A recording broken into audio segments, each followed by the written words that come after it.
Sosok Irjen Rosyanto Yuda, Kapolda Kalsel disorot usai anak dan istri diduga pamer kemewahan. Baru-baru ini anak dan istri Kapolda Kalsel Irjen Rosyanto Yuda Hermawan ramai dihujat karena diduga kerap pamer gaya hidup mewah. Gasyenda Aditya Pratama, anak Rosyanto, kedapatan flexing pamer kehidupan mewah di tengah isu negara melakukan efisiensi anggaran. Nama Gasyenda Aditya Pratama pertama kali menjadi sorotan saat ia mengunggah ucapan ulang tahun untuk sang ayah di akun X melalui iklan. Lantas, siapakah sosoknya? Irjen Rosyanto Yuda Hermawan sudah mengemban jabatan sebagai Kapolda Kalsel sejak November tahun 2024. Kala itu, ia menggantikan posisi terdahulunya, yakni Irjen Pol. Winarto. Sebelum itu, Rosyanto sempat menduduki posisi jabatan sebagai Wakapolda Kalsel sejak akhir 2022.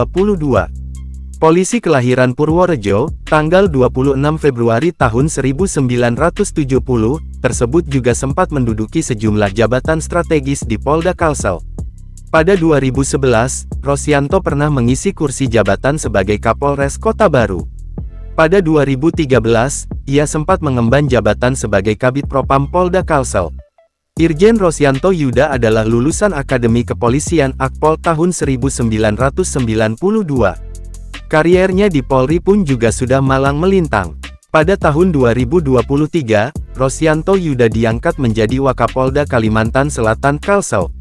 Baru setelah itu Irjen Rosyanto Yuda Hermawan dipercaya menjadi Kapolda Kalsel pada 2024. Sayangnya, informasi tentang harta kekayaan Kapolda Kalsel Irjen Rosyanto Yuda Hermawan hingga kini belum diketahui. Pasalnya, dalam situs laporan harta kekayaan penyelenggara negara LHKPN Komisi Pemberantasan Korupsi KPK tidak ada nama Rosyanto dalam daftar pelaporan harta kekayaan.